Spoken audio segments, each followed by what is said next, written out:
Have you ever flushed anything down the toilet that you wanted to keep? No, but I did. I did drop my sunglasses in the bowl once, and in a public toilet, and I think I spent about 7 minutes trying to work out whether I really wanted to recover them or not. And in the end, I decided I did, because they're like $200 pair of sunnies, and I just could never wear them without feeling weird after that. I did wash them. I did recently drop my mobile phone. Oh, no. And the passed again to our studio. So if ever you use mine... Oh, thanks for telling me now. That's your shout for lunch later. Welcome to the Tradies Business Show, helping you get off the tools and into true business ownership, so you can spend more time doing the things that matter most. Now, here are your hosts, Warwick Bidwell and Michaela Clark. Welcome to the Tradies Business Show, listeners. Sorry if you're eating your lunch and we're talking about fishing things out of the loo, but we're not talking to a plumber today, are we, Michaela? No. So I don't know why the toilet humour, well, it's always toilet humour on the show. No, because he's worked at a turd farm and I want to know what things... Can you say that? Can we say that? We don't have an explicit rating. Turd's not an explicit rating. Not in Australia, but g'day to our US listeners. 5 of them. Hang on, no, there's 7 now. Yeah, I want to know what people, there is a tie-in, what people go through shit to get out. Oh, so welcome to the show, Gerard Liddy from, mate, is it Dynamic Business Partners? Is that what we're calling you? Dynamic Business Partners is my company name, yes. Correct. Hey, I got it right. So, Gerard was actually an electrician, but you worked high voltage and you worked at a sewage farm, mate. So, what have you seen there, man? You've seen the underbelly of society. And that is the correct terminology for it. Most sewage systems are underground, and you would be surprised what is located at the end of your street or in your neighbourhood that you have no idea about. The pipes and the pump stations and all the gear that runs once you push that little button on your toilet. What happens to it after that, not many people give any thought to. But there is a whole network of people who make sure that every time you push the button, it goes in the correct direction, and that's downhill. I actually had a school excursion to a water treatment plant, which was really a sewerage at the time, so that was really interesting. There you go. So what do people come and want to get out of the sewerage? What have you seen people pick out? Oh, and look, it's mostly the people that work there that, once it's gone down the toilet, I don't think I've ever heard of anybody contacting a few times we've been on the hunt for diamond rings and false teeth and stuff like that. But, yuck. Because you wanted to put them back in your mouth. But yeah, there's a big campaign. I live in Brisbane, in Australia, for all your overseas listeners, and there's a big campaign in Queensland at the moment about those flushable wipes, how they're not so flushable, and how they've created massive dramas in the sewage network. In Queensland and across Australia by just creating massive blockages that just blow the pipes up. So at the other end, there's a whole screening system that takes out all the bulk stuff before it gets down to the stuff that you can actually put back into a river or a water system. And those screens really, they catch everything. Sunglasses, as you said, Warwick. I've got a 14-year-old daughter who's inclined to stick her phone in her back pocket. And most phones that go down toilets come out of girls' tight jeans when they go to sit down. They don't flush very well, but they're mostly retrievable. But, mostly. Mostly retrievable. I'm sure the smaller phones of the good old days would have easily gone down an S-bend. But yeah, it's horrific what you see at the other end, okay. And you get immune to it within a very short period of time, mind you. Everyone used to say, does it stink really bad when you go to work? And I go, yeah, for about the first 5 minutes on Monday, and then next Monday you go, geez, this place stinks, and at 8:05 you don't know it anymore. So it's amazing what you get accustomed to. I wouldn't like to be amazed. Anyway, so mate, we're not going to spend the whole episode talking about poo and dropping things in the bowl. Obviously, you were an electrician, as we said.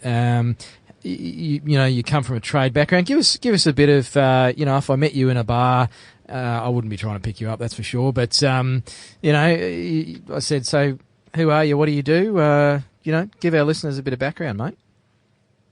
Yeah, well, I did my apprenticeship with the Brisbane City Council, which is one of the biggest city councils in the whole world, geographically and stuff-wise. So we had a pretty diverse range of our apprenticeship. You were moved probably 8 times. Sort of every 6 months you moved to a new depot or a new department. Unfortunately, I was on the water, sewage and supply side of things after I'd flipped the coin as to whether I wanted to be an electrician or a plumber. And my big sister said to me, you wouldn't want to be a plumber. You'll end up working with sewage all the time and toilets. And then I get an apprenticeship with the water, sewage and supply department. So it was pretty ironic in the end. But Brisbane City Council have lots of different departments. So we got to do some domestic stuff, some commercial stuff, some, as you said, some high voltage stuff, which is underground mostly in Brisbane, not so much overhead with the council, and also some commercial stuff. So it was a really good, diverse apprenticeship. Got to work with a whole lot of different guys and people and organisations and look at different management structures. And I guess that's kind of where I really found my mix for working with people, not so much working with, being an electrician, but having to work with different groups of people over such a diverse period of time. It really taught you how to communicate well and when to shut up, I think, is a pretty good lesson to learn when you're an apprentice. Yeah, they get treated in a particular way, don't they, mate, our apprentices? Yeah, and look, you've got to be strong enough to know when you're going to have to put up with that and know when you don't have to put up with it. And I'm 43, 44 now, so I was back in an era then when there was no such thing as workplace bullying and there was very little OH&S. I started off at one of the biggest sewage treatment plants in the country at Luggage Point in Brisbane, and we used to weld and grind and cut stuff on top of our big digester plants. And by the end of my apprenticeship, we had zinc coated spark-proof tools because you weren't allowed to even make a spark up there. I was like, 2 years ago, I was using an oxy torch up here. I don't know what I'm talking about. So we watched a lot of that change come in when, responsibilities changed and management changed and governance and all that stuff, which was really hard to understand as a young fella. But it was all trickling down from overhead, and you just had to put up with it. So yeah, I've watched a lot of industry change over the time, and it's been good fun and been a great education. So from the end of my apprenticeship, I did a 6-month a maintenance contract for the council, and then I went overseas for nearly 4 years, travelled around, didn't pick up my tools once. It was great. And went to a whole bunch of different countries, about 30 different countries, and travelled extensively and had a great time. But I was lucky enough to live in Canada for a while and work for a really big ski resort in Whistler. And that was where I got really introduced to customer service and a really high level of customer service, where over there, especially in a big resort, the customer's always right. You're always doing everything to try and please them. And I got trained by some great people over there, which really built upon this lesson that I'd learned as an apprentice when, how to deal with lots of different groups of people and communicate across a broad spectrum. So it was a really great time to travel and especially, being in countries where you don't speak the language and having to learn how to get your message across and get what you needed done. So a great time overseas. Really met a heap of different people and still got friends now that I communicate with, that I lived with and met whilst I travelled. And then came home and worked for the biggest sort of domestic electrician in Brisbane, Neil Fallon Electrical. And I was lucky enough to know Neil and his son Matt, who really took me under their wing when I got back from my travels. And I hadn't been on the tools for nearly 4 years. And there was a great leading hand there. Sean, a bloke who really guided me through relearning what I had forgotten in 4 years, and taught me some hard lessons as well. But also really nurtured this idea of customer service. And Neil's business was a really big business at the time, and he had owned that business from scratch. And he had customers that they had rescued after the 73 floods, I think, in Brisbane. Most of Brisbane City was underwater, whole of the south side, most of the north side, and all the electricians in town just got together and said, listen, we just don't have any work unless we get these guys back up and running. And they spent months just scrubbing mud out of people's switchboards and getting the power back on, all for free, because there was just nothing else for them to do. If it wasn't done, there wasn't any clients for them. So they had loyal customers that they had serviced for 20 and 30 years who would never consider using anybody else. And I was lucky enough to learn under Neil and a few of the other guys there about what it is really like to nurture customers for a long period of time and show them, the respect and the return that they had shown them over years. So it was a really great education to learn from them and build my career as not just an electrician, but also as a service manager, and understanding how to deal with customers and then deal with guys and put the right guys on the right jobs and stuff like that. So it was really, really important time for me, 3 years that I spent with Neil. So what were some of these key customer service lessons that you've learnt over this time? Oh, look, I think the most important one would be that the customer's not always right, but you always have to make sure that you listen to them. So the most important thing you can do is listen to what they're going to tell you. So when you go, and this is probably the most valuable lesson I've ever learned, and I learned this from Neil himself, and he said, when you go into someone's house or business or wherever it is you're there to do, you're only there for one of two reasons, and that is, one, you're the expert, so they've come in to ask your opinion on something, or two is that they don't know what they need, and you're there to tell them what they need. So the conversation's only going to go one of two ways. So they don't know what they want, and they're asking for your help, or they know exactly what they want, and they're waiting for you to do it for them. So he said, you've got to shut up and wait until you know which path to go down. So if you're there to be the expert, be the expert. And if they already know what they want, then you just need to wait and listen for that and then go along that path. Because quite often you deal with somebody and you haven't even finished saying what you want, and they're telling you what they can do for you, and they're wrong or out of line. So that the key for me was shut up and wait until you know what situation you're in, and then deal with that situation that's in front of you. And that served me really, really well over the last 20 years. Because when people want you to be the expert, that's what they're expecting from you. So be the expert. But also if they know what they want, then deal with that as it may be. And some people have unrealistic expectations. They want something that's impossible, never been done, or never been done in your lifetime. And you need to gently explain that to them, that you can explore that path, but it may not be possible. And that's just the way it goes when you're trying to, in any service industry, I think. And so Neil Fallon's quite a large electrical company up here. So what were some other the key learnings you saw from running a large, successful trade business? Yeah, their motto was that they can always be there. So they always had enough guys on the road if there was a drama, then they could always get someone there in a day, within that sort of 8-hour period. Now, they couldn't always complete the project, but, most of the time what someone's drama is to them is not a drama to you. It's a simple fix, or it's a solution, or it is a big drama. And once you get there and assess the situation, you can always schedule it for a more appropriate time. So they were big enough to say yes, but they were also wise enough to market to a very specific target market. So we didn't really do a lot of industrial and commercial work when I was there, and that grew over time.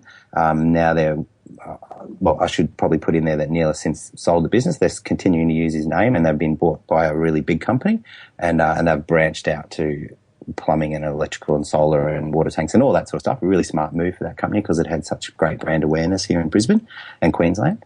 But at the time, we had a really specific target market, so we were experts at what we did. White goods.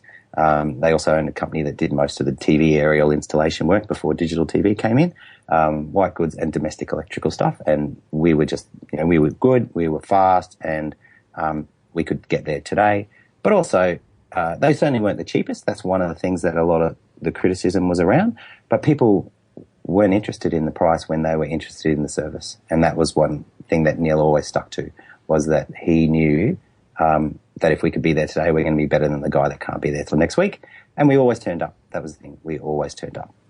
Yeah, it's interesting, a couple of things there. Like, we talk on the show a lot about niching and the importance of it. And particularly people starting out think they have to be, one thing for everyone, sure. Because they've got to get customers in the door. But, you're going to get known quicker and have a longer term business if you can really exceed in a certain niche and be known for that. And so it's good to see that, these businesses are going down that path where they did niche and clearly define their target market. And look, I would suggest that to everybody, that trying to be all things to everyone is just a recipe for disaster. Find out what you're really good at, prove that you're really good at it to your market, and then once your reputation starts to build your client base, it's a different sort of business that you have there when you're a lot of tradies, and I speak to tradies all the time, say that they don't do any marketing, all their work is a referral work. And that's all well and good when it's flowing in, but when it's not flowing in, it's a really slow process to try and crank up some sort of marketing to get some work in the door. So one of the things I deal with my clients around is saying, well, if you know you're busy in 10 months of the year, you need to make 12 months worth of money in that 10 months so you don't have to panic in the times that you're quiet. So if you can focus your KPIs on making all the money you need to live in a year in 10 months or 9 months or whatever your busy period is, great, go ahead and do that with a referral-only based marketing campaign. But if you can't, then you need to do some marketing and you need to find out what works for you and your niche and your client base, and you need to do it. You can't sit around talking about it or thinking about it. You need to go out and do it. It only takes one cycle to prove whether you can or you can't, right? So, and I know you also talked there about knowing your value. Like, he knew he was more expensive, but he knew his level of service and his guarantee worked, and he stood by that. And I think that's something a lot of tradies do lack. They get so concerned with winning the job and being the cheapest, which, you know, often they can lose money on a job or have to cut corners, which affects them long term. So it's really knowing your value and sticking to that value where you can. Correct.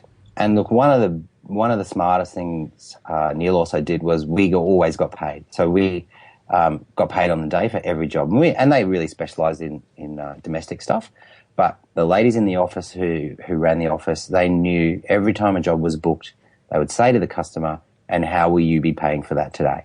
And the customer would inevitably say, oh, you mean you're not going to leave an account with me? And they would say, no, we are not going to leave an account with you. You can either pay cash or check, or you can use credit card. So which one would you prefer to use? And we'll put it in our system here so our guy knows. So when I went out onto site to do the job, I'd completed the job and I'd sit in my van and I'd do all my paperwork, including all the stock that I'd used and all my labour and all my hours and all my bits and bobs. And then I'd go back into the customer and I'd give them the account and they'd say, oh, I thought you were going to leave an account with me. And I would say, no, you didn't, because you spoke to what's her name on the phone and she told you were going to have to pay today. And they would never balk. They would always pay. And they just knew that. We just had such a good system that we stuck to all the time. And bear in mind, this was before EFT and stuff like that. So there's lots of different ways to get paid now, but a lot of guys I've dealt with have so much outstanding debtors that's just crushing their business because they're too polite or they're too generous or they're not strong enough to say, no, that's how I do business. Yep. And there just seems to be this massive thing about asking for money that they've done the work for. It's, you know, the work's been performed, they've used materials, they've paid wages, and they feel bad about asking for the money.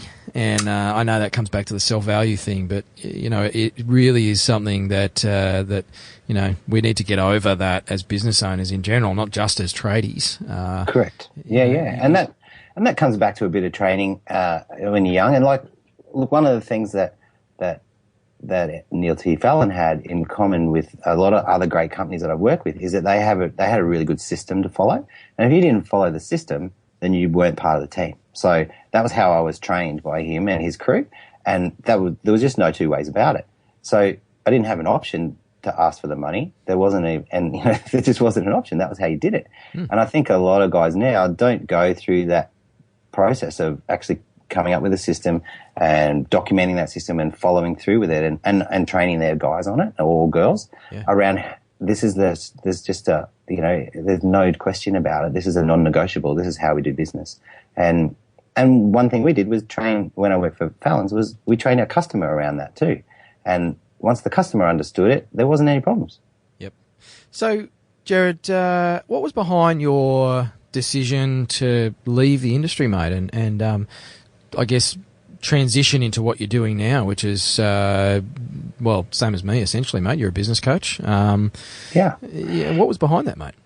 Oh, look, I had just effectively sort of met the woman that I knew that I was going to marry, and we had bought a house together, and I thought, there's got to be more to life than climbing under people's floors and in their roof space. And look, a lot of the time the work I was doing at Fallon's at the time was more project management stuff, and I had suggested to them that maybe that was a full-time role that I could do, was get off the tools and get out of my 1-ton kind of van with 3-ton of gear in it, you know, and get into something a bit different and get around and sort of run the operation of the guys out on the street. At the time, they didn't think that there was much merit in that. And that really pushed me down a path to think, well, maybe I'm always going to be here and there's nowhere to move up in this company and this organisation. So I went and studied for a year. I went back to college and studied industrial lighting, and I really wanted to get into a sales role. So I figured most of my mates that were making the most amount of money and seemed to have a better future, a better outlook, were all in sales of some sort.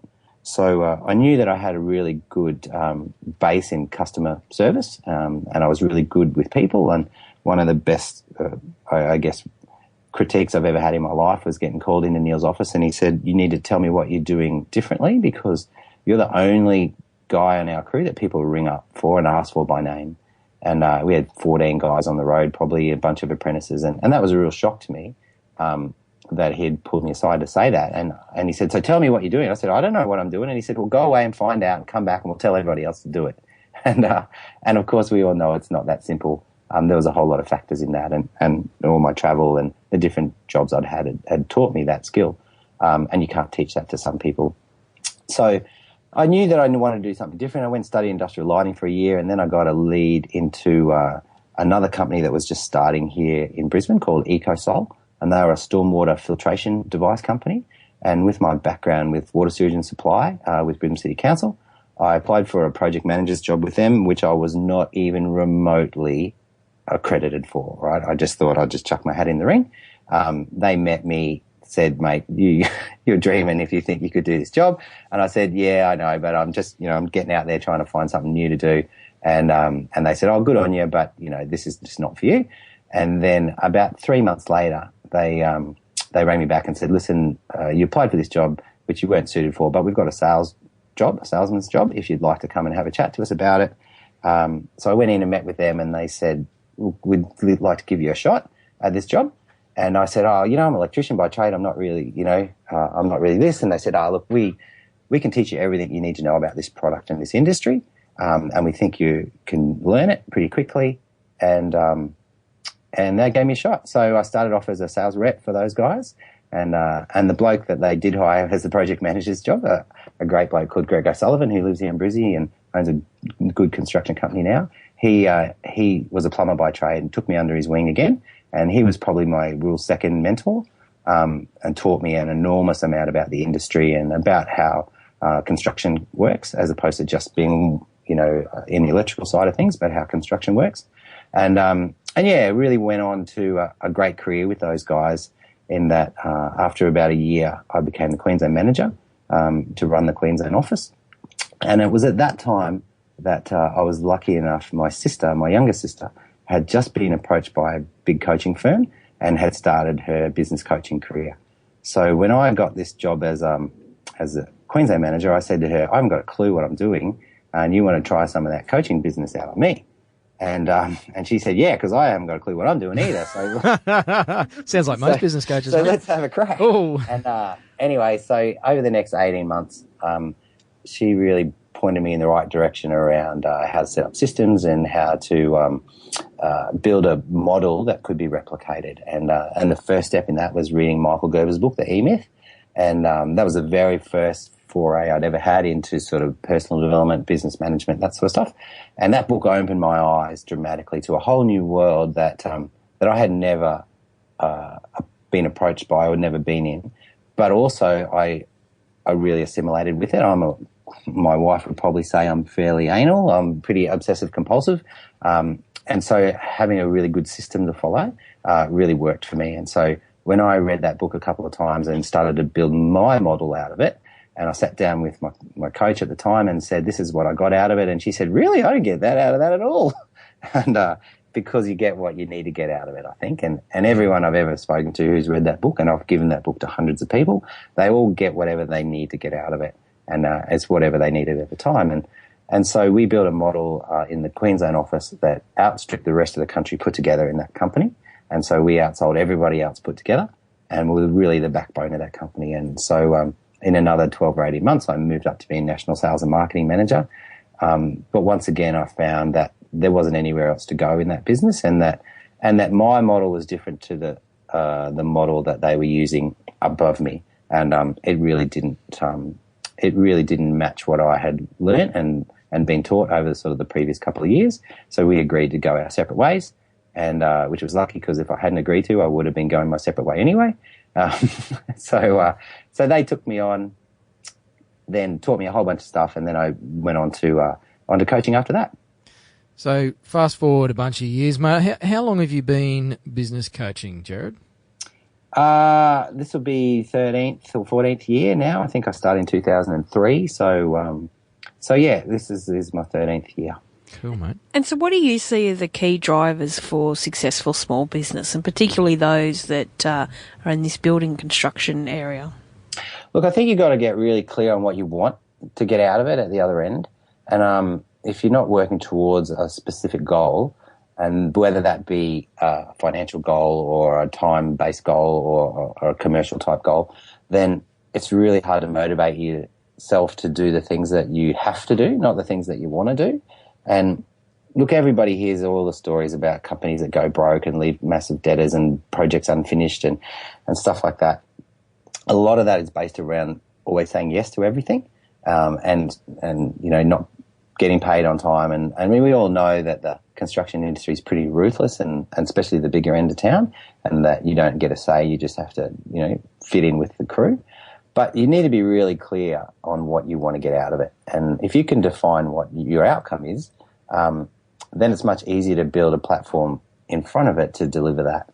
And I think a lot of guys, and especially tradies, often when I got first recruited into coaching, it was because they didn't have any coaches in their company that were from a blue-collar background. And they said, we really want to tap into this market. Anyway, we knew within about 12 months that you just can't tell a tradie anything. They bloody know everything already.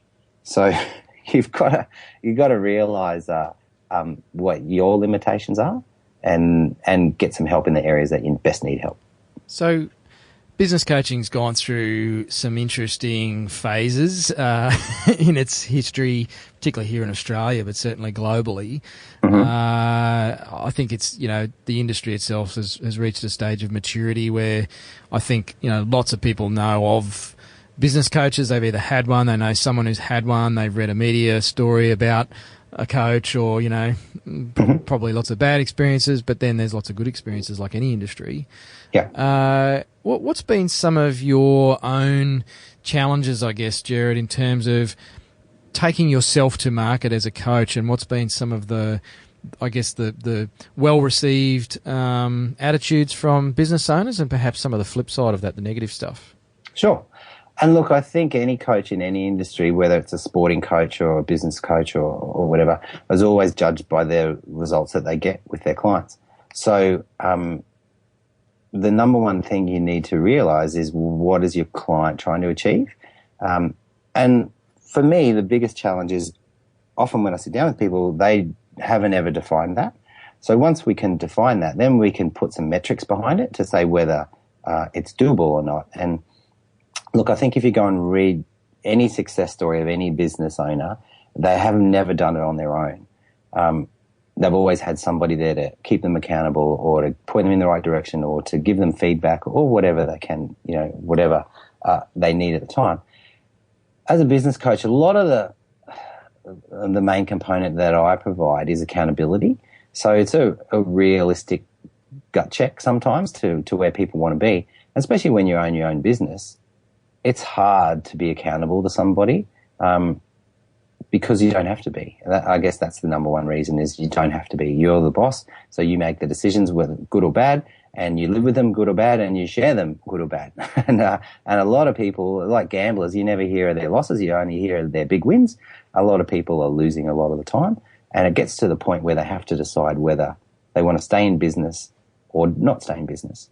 And that's a really big emotional decision to make for a lot of people, because everyone's going to know.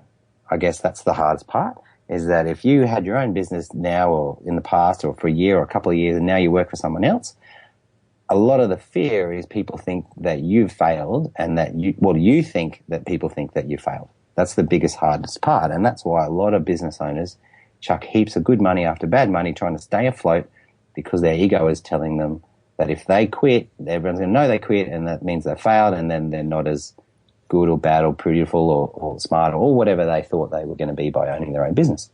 And that's just a dumb way to work. You know, you've got to have somebody who can keep you accountable, and keeping you accountable to a set of metrics that are going to prove to you that you're doing the right thing.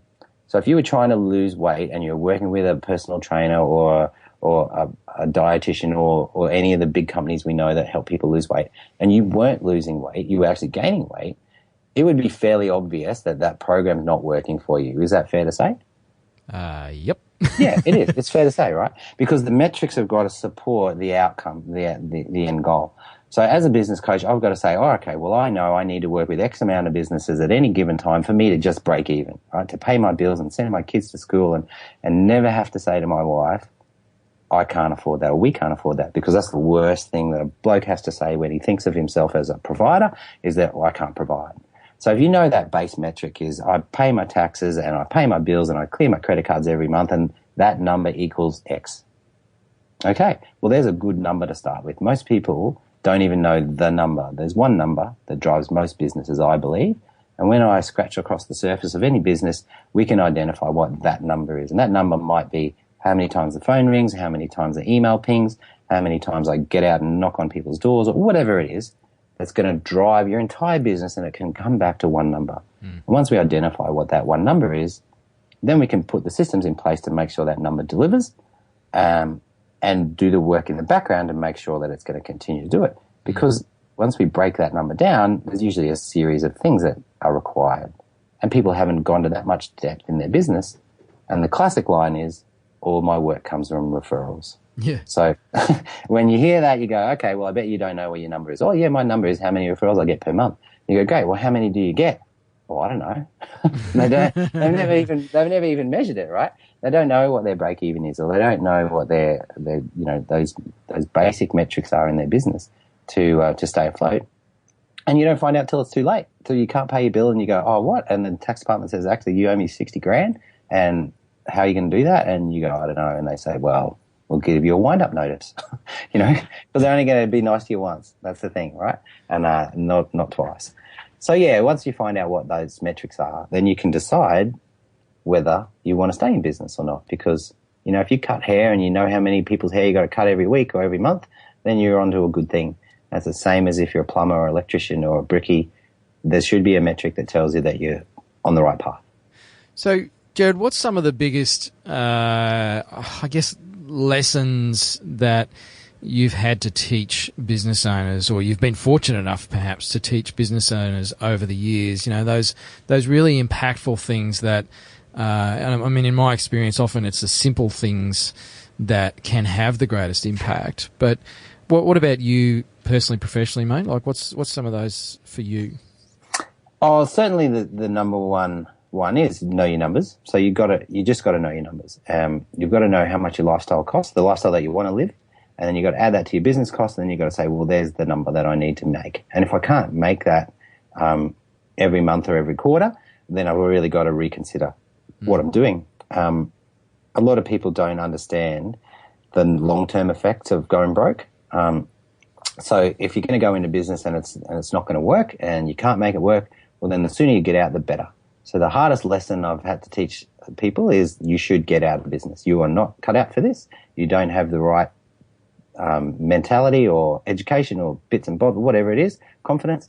You don't have it, and the sooner you shut this thing down and go work for someone else, then the better it's going to be for you. So I've worked with a lot of people who have quit their $100,000 a year job to start a business and are lucky to earn $50,000.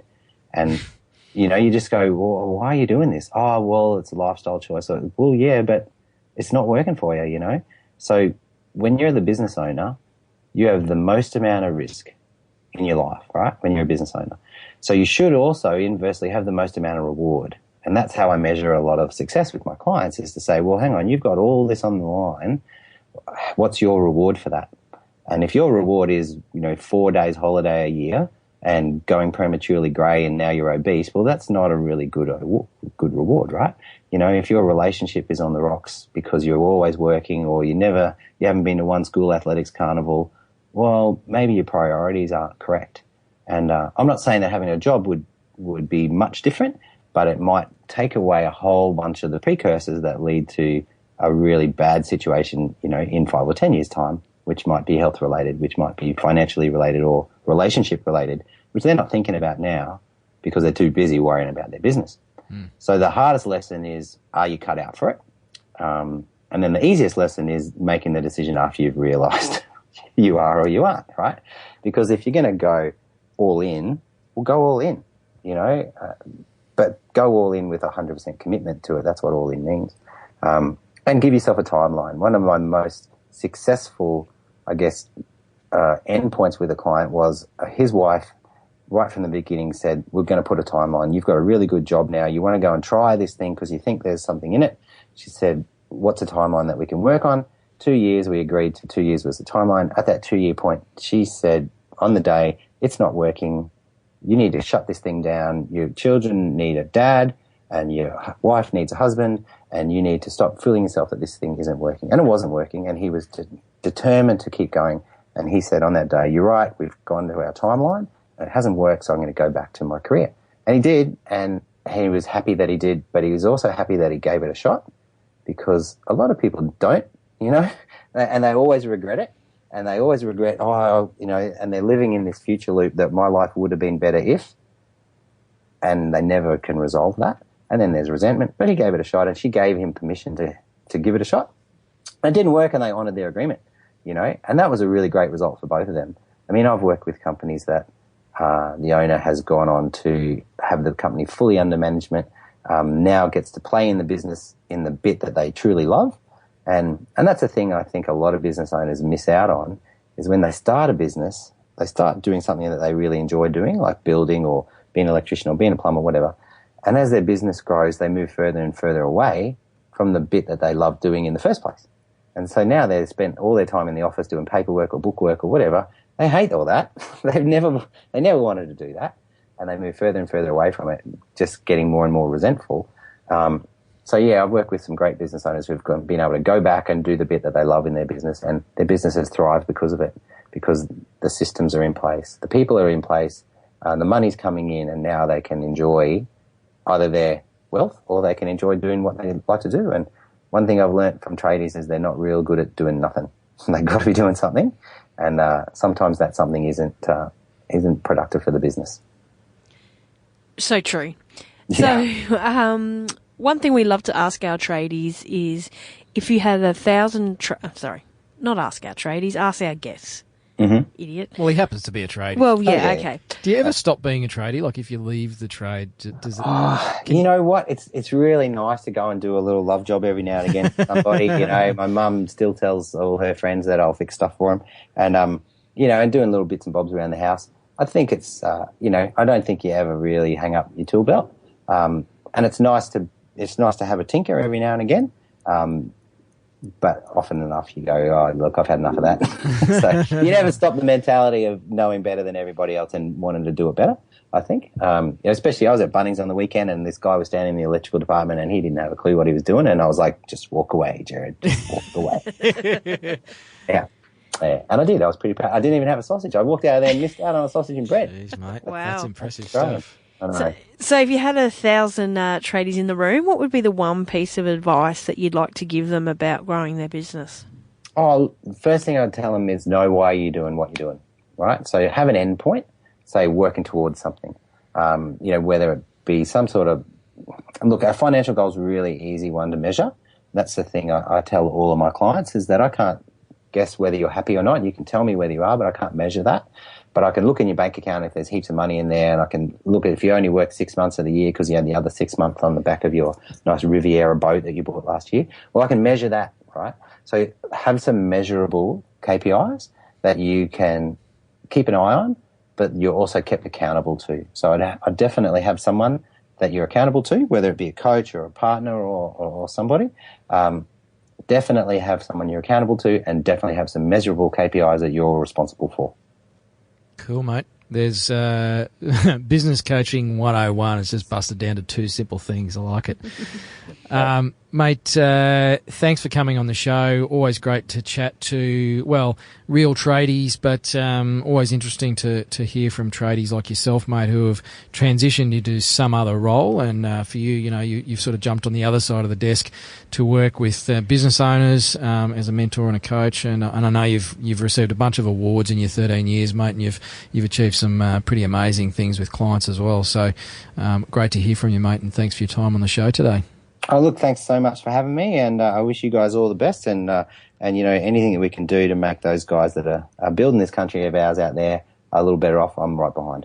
And how can they people find out more about you if they're interested in knowing more about the G Rad, as Warwick called you? Yeah, right. You can look me up. I'm on LinkedIn and Facebook. I've got a Facebook page called Business Coaching Brisbane. Dynamicbusinesspartners.com.au is my website. If you want to look me up, send me a note. Happy to have a chat. Awesome, mate. Well, thanks again, and all the best with the recovery of that knee, mate. I can't wait to kick your backside at CrossFit. Yeah, well, good luck with that. Thanks, Gerard. Thanks, mate. Ta-da. So there you go. Gerard, Dynamic Business Partners, former tradie. Best advice was not the same as Duncan's recently of don't actually become a tradie. But, I always like hearing from people who have been a tradie and then moved on to something else, whether it's actually working as an employee or going into a completely different business. And I've known Gerard for a bunch of years, and I know he's worked with lots and lots of business owners. So I liked his, quick summation at the end there about, the key things to actually succeeding in business, about knowing your numbers and connecting the whole business activity to something meaningful. Yeah, and it's good to hear from someone that knows the demands of the job on the trade, as well as from a business perspective and how to match those two together and what really they should focus on. Yep. So if you listened to that and thought, you know what, it's time I got someone to help me with my staff, get an outside perspective, maybe get some of that accountability that Gerard was talking about that really we can't give ourselves because we can convince ourselves of everything and anything. One simple way to do that would be to go and check out the Tradies Business Toolkit. So Michaela and I have created this toolkit. There's accountability, there's templates, all sorts of support. We're building more and more value into that as we speak, and we'll actually be doing a bit of a relaunch in the not too distant future. It's going to be new and improved. Probably by the time I'm hoping this goes, or very close. But we are actually having another level. Which is a mastermind level, which really focuses on that accountability and mentoring. So make sure to check that out at Tradies Business Show.com/toolkit. Yep. So, but if you just head to the tradiesbusinessshow.com website, you'll find all the links there to the mastermind, the toolkit, our 99 free marketing tips. But you really need to be thinking about getting somebody outside your business to create that accountability and give you some objective feedback.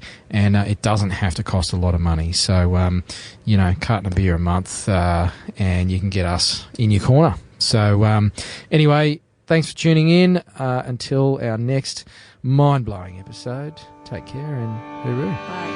You've been listening to the Tradies Business Show with Warwick Bidwell and Michaela Clark. Want to get off the tools and into true business ownership? Find out how at tradiesbusinessshow.com.